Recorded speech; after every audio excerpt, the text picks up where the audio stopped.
family picture. And the look of pride on both their faces that day, that my dad had been the first in his family ever to go to college and then graduate from college, and then have a great career for the rest of his life. But where they started to think that their oldest son, that their first child, the next generation could then be the two-term governor of the state where they were born and raised. I mean, you know, it says so much about this state. And the fact that all of you are willing to give people the opportunity based upon merit.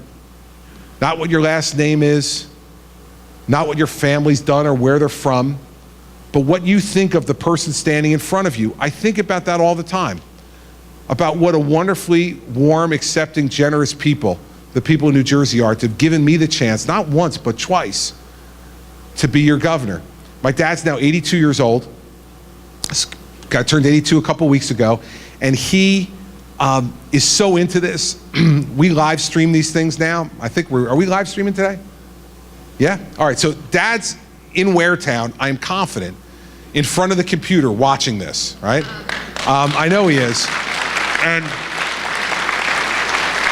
he loves this stuff, and he's been incredibly supportive. And we lost my mom now 11 years ago, last week. And so she never really got to see this circus that my life has become. But I know that she would be incredibly grateful to all of you for trusting and believing in her son enough to give me this chance. So please know that every day I walk into the State House, even the days that are aggravating, and there are some, that whenever I walk into the State House, I always walk through the front door. It's the only place where I get to walk through the front door. And the only reason I can is because I told the troopers, I'm going through the front door of the State House. They used to take me in the back door.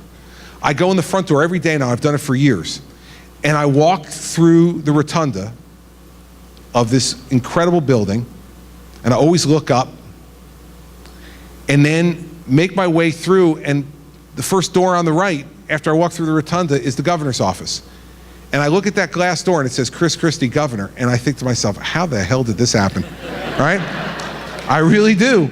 And on days when the legislature's in session, if you stand there and you're really quiet, you can hear them from down the hall saying exactly the same thing, right? How the hell did this happen? But what I'll tell you is that there's not a day that I walk in that door that I don't feel incredibly blessed to have the opportunity to do this, to lead the state where I was born and raised, where I dragged my wife from Pennsylvania after our years in college together back here against her mother and father's will. And 29 years later, we're raising our 4 children here. And you have given us the most incredible opportunities that we could ever ask for. And there'll be days that are tough and challenging and other days that are incredibly inspirational. And so no matter what, no matter whether I'm here right until the bitter end in January of 2018 and hand the keys over to the next guy, or whether I do go for this other job and try to do something else, the fact is that what you all have done for me is something that fills my heart and will never, ever, ever be forgotten by me and by my wife and my kids and my family.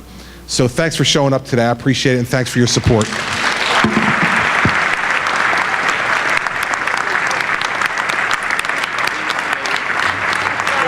Thank you.